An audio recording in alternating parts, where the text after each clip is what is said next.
Hello, this is Dr. Serembis, and I would like to provide you with a brief orientation to Nursing 613. First, let's begin by discussing what you will learn. We're going to be discussing the role and responsibilities of the nurse educator in this course. We're going to begin first by looking at nurse educator practice, socialization to the role, transition to the formal role, and legal issues, their impact on higher education, as well as professional education, interpretation of educational and professional policies and laws, how to deal with difficult learners, documentation of interactions in educational settings, and the scholarship in the nurse educator role. The teaching methods that we will be using will be first the reading and written assignments that you have. Second, video and audio tutorials that will help you to complete your projects. Case scenarios, for example, the ApprenNet legal scenarios. Virtual synchronous class meetings, which we will schedule ahead of time. There will be voiceover PowerPoint lectures. Asynchronous discussions. There will be 2 discussion boards in this course. Website resources, group work, group presentations, and then virtual help sessions as well. The textbooks required for this course are first Bastable's book, Nurse as Educator, Principles of Teaching and Learning for Nursing Practice, the 3rd edition, published in 2014. I find that this book contains many items that are not discussed in Billings and Halstead. It contains information about literacy and some other subjects that are really very important to the nurse educator role. Billings and Halstead, Teaching in Nursing, a Guide for Faculty, published in 2016. So this is the 5th edition. This is the latest edition of the textbook, and this textbook, many things were added to this new edition, including technology in learning and many other things. This is considered the premier book for nurse educators, whether you are in the role of an academic nurse educator or hospital nurse educator. And so this book is really very, very important for your practice.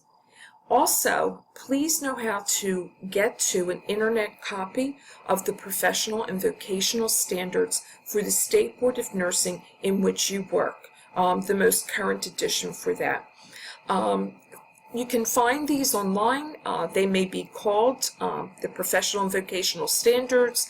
They may be called Professional Standards. They may be called the Nurse Practice Act. Different states have different names for these. Now, how will you be evaluated in the course? The first week, of course, is the introductory discussion board. But then the next week, after having time reading about the role and responsibilities within Module 1, there will be a discussion board from September 26th until October 2nd. Later on, after we've had time within the 4th module to talk about how to take care of, how to deal with difficult learners, how to prevent issues from occurring, and then how to, of course, handle them once they do. We will have a discussion board on that topic November 7th till November 13th.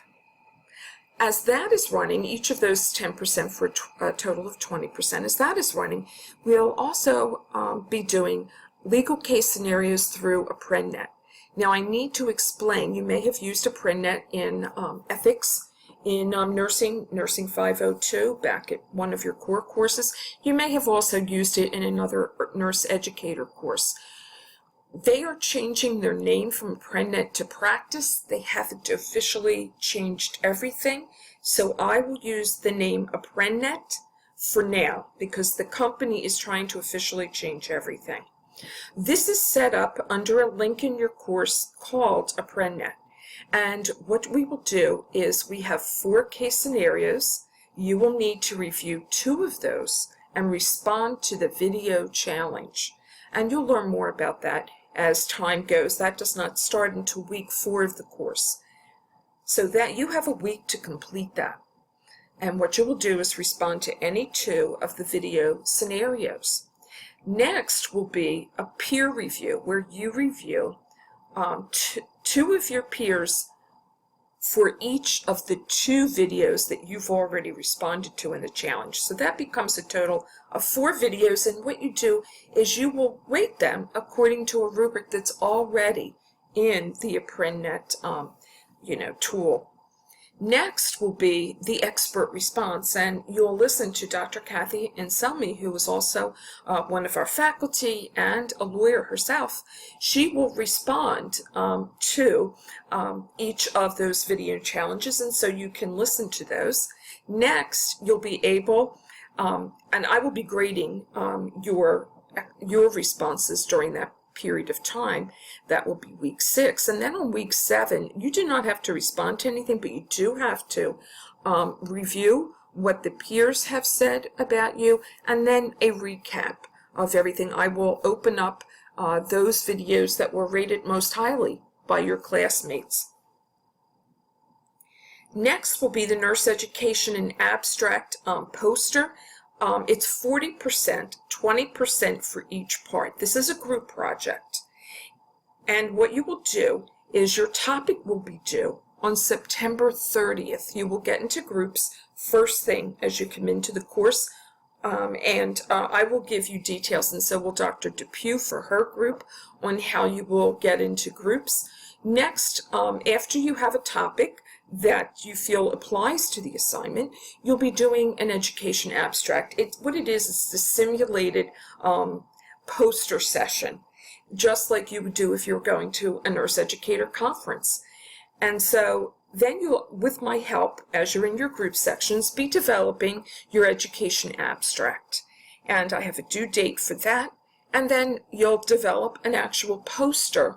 Now, you won't take that poster and have it printed at a printer, but it will be ready. What I have found in the past is that part of the role of a nurse educator is scholarship. So we're learning how to do this during Module 3. And that will focus on the scholarship role. And so one thing that we need to do as professional nurse educators, whether in a hospital or in another type of setting, or as academic nurse educators, we need to disseminate teaching innovations, research, etc. This will be on a teaching innovation. I'm not expecting you to do research. You will gather the information, and you will then develop the abstract, follow that up with a poster. I have examples of posters, and I'll show you that in just a moment. The peer evaluation, of course, is the usual grading according to a rubric that is in the course board for all of your peers and how they worked within the group setting. Now, the discussion boards I've mentioned already. The first is you need to compare and contrast several methods to assist with the transition to a nurse educator role.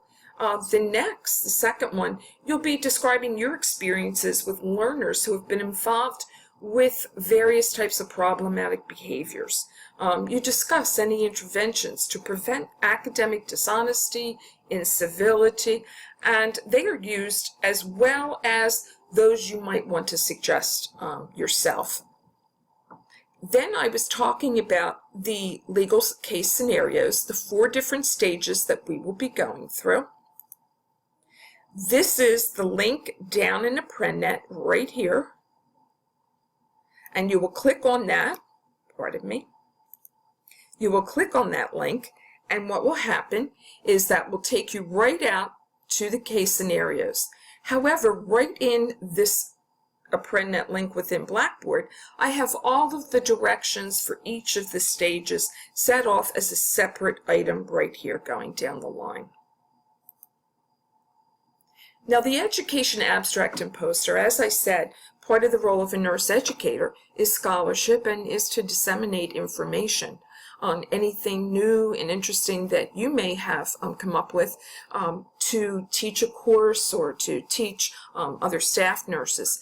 And so what we've had happen in the past, this will be the 3rd time that I will have the abstract and poster session, is I've actually had people take these posters and actually put in an abstract to an actual conference.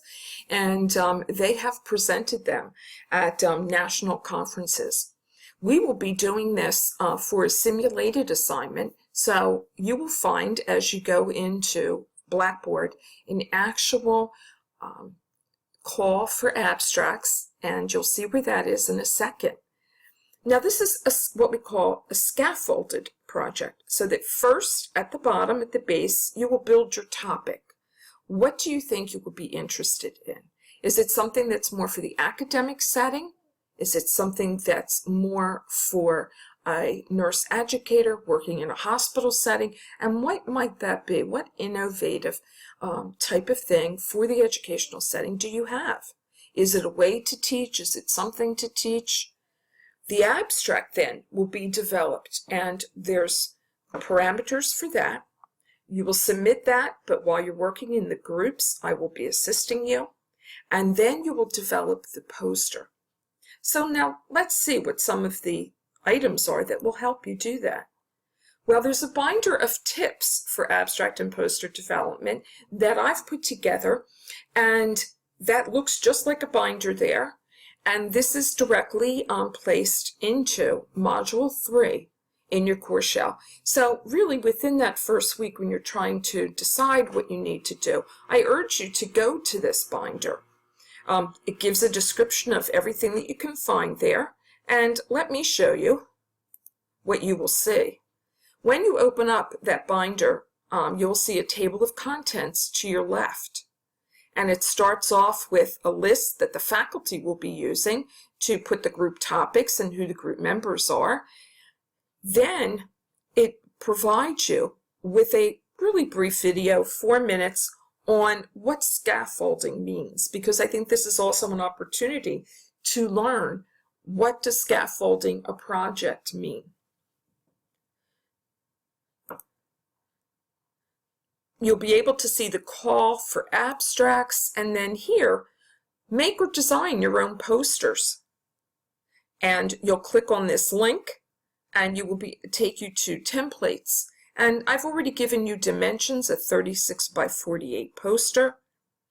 Also, there's recommendations for how to develop a poster from the American Association of Colleges of Nursing. And since that came from an official site, a site that possibly you may someday present posters at, then I wanted to put that there. Now, very important to you would be the Padlet of sample abstracts and posters. A Padlet is an electronic bulletin board, and what I placed here are actually sample abstracts of my own and posters so that you could see what those look like. I also have a how-to video right in the center on how to create posters from a PowerPoint. This is the link for the call for I termed it a National Educator Conference. I even have a logo for it, so it looks official, but it is not, okay? And then I have 2 videos that will really help you. The first will help you in choosing that topic and developing the abstract. The second video will help you in how to create the poster. And then this is also a video, another video showing you how to actually make an academic research poster. The same points, though, can be used for any type of poster. Now, I'm going to end on that note and look forward to meeting you when you come in for the official course introduction on Tuesday, September 20th for Dr. Sarembis's class, and Dr. Tupiu will be posting when you will be meeting with her. Thank you.